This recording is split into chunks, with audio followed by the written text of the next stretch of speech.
Welcome back, everybody. It's glad to be back. I am Brian with Gig Cleveland. Welcome back. Today, I'm not doing a ride-along until I get this thing taken care of, but did the lunch rush for the first time in a couple days. It is slower out there, but managed to do $63 in 2.5 hours because I am blessed with Independence Business District. They are always busy at lunch for the most part. Slower day today, but that's okay. So, kind of wanted to talk today about, people saying, well, the summer slowdown's over, it's not over, it's still slow, and, is this happening? And I think a lot of people, I don't think people really understand economics. And I don't mean to be mean, I'm not knocking people that don't understand.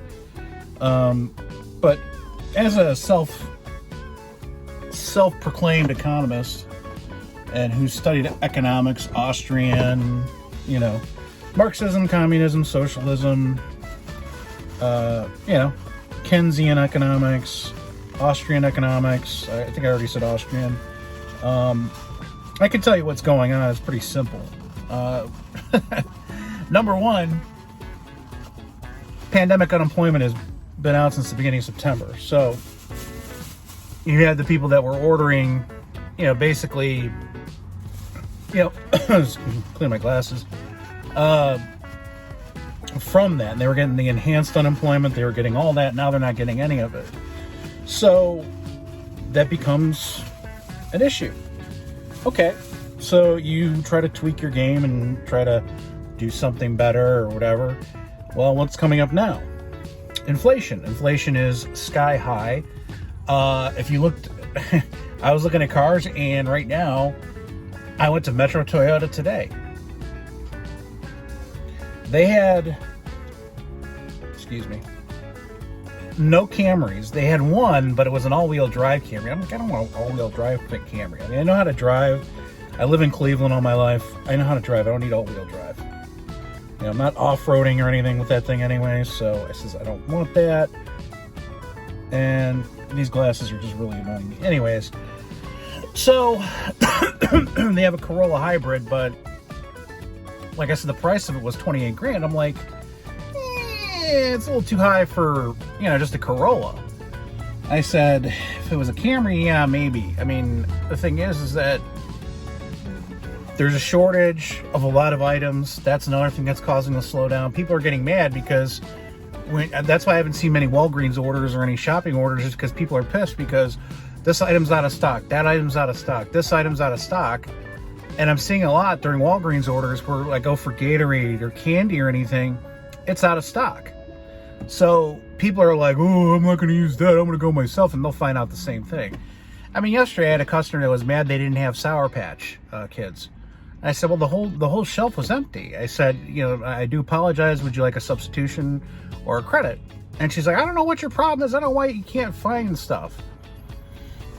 And a lot of these customers don't realize, and a lot of people in general, I'm not trying to be difficult or mean or an a-hole, don't know how the real world works. There's a trucking shortage, okay? Trucks deliver products. Shipping containers from Long Beach and Southern California deliver the goods onto the trucks, okay? You have seafarers that have been on the road, on the sea for over 2 years without payments in some cases, that are basically living on rice and just sustenance for a year because they haven't gotten paid yet. And some people are just fed up with it.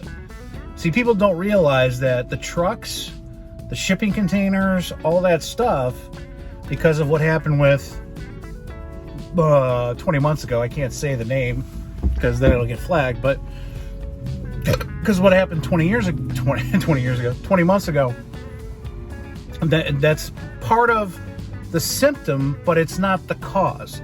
And let me explain.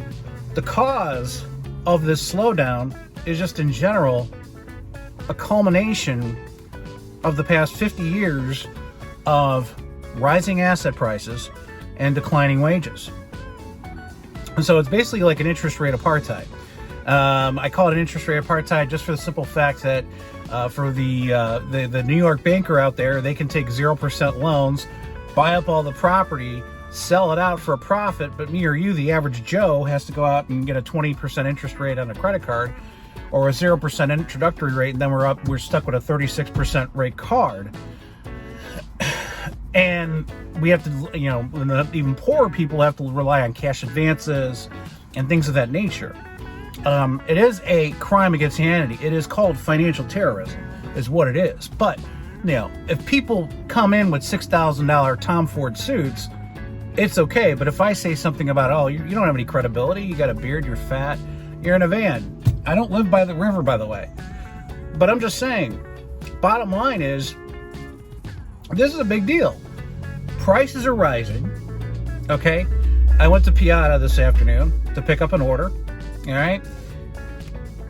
The one pasta bowl was $8.79. It went up to $9.79. Now, when I first started taking orders from here in May, it was $7.79. It's now $9.79. Prices are going up. So what happens in economics?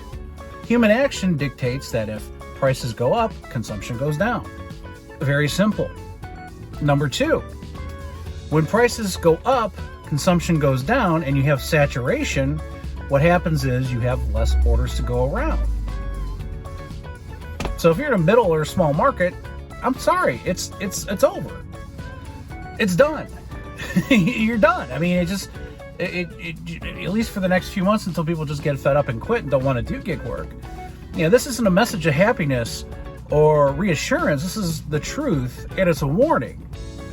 If you're not in a market where there's a county where you have at least 600,000 people, more likely 1 million, it's gonna be tough to do this full time. But that's because I only worked 40 hours, like I said before, and I worked Monday through Friday, and I'm starting to think Monday through Friday is the way to go, because on the weekend, everybody is having to get side hustles because of what?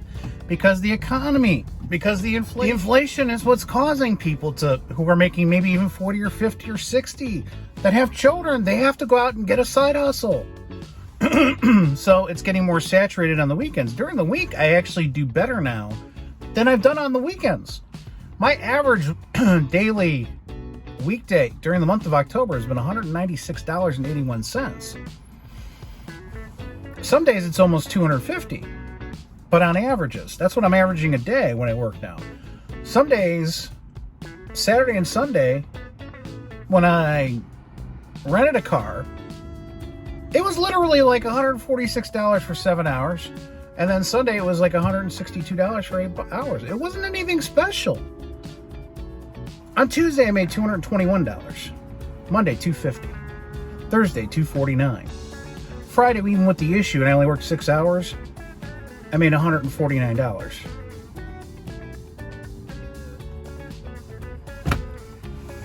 Hourly rate actually went down over the weekend. So what it says is that if you are a full-timer and you're in a busy area, probably work Monday through Friday, which to me I love, because I'll take the weekend off. I don't want to be out on a Saturday night. I don't want to be out on Sunday afternoon. But that's the issue. The real issue is that the summer slowdown isn't going away. It's going to stay. The only thing that's going to change that is if you have less of a labor shortage, and another wild card, like if the if the stock market crashes by 80%, goodbye gig work. It's people that have been riding high on the asset bubble. When that thing pops, you think 2008 was bad? That's nothing. It'll make 2008 look like a 2000.com crash. It'll be nothing compared to that. So financially, we're in a tough spot. So what do you have to do? You have to adapt, okay? If you still want to be self-employed, you have to look at other streams of income. Instacart is just crap right now. I don't even do it. I'm not bitching about it, but it's just like, I don't even do it because I haven't gotten one batch in like 3 days. And the ones that I do are either $7.50 for 121 items. I mean, I've talked to people on the street that do Instacart. They are like, what the heck? So I get where people are pissed off, because it's like, I get that, but you have to adapt. So my name is Brian with Gig Cleveland. I just want to tell you that I'm going to be doing some ride-alongs next week, but I'll keep some messages going. You guys have a great rest of the day. God bless.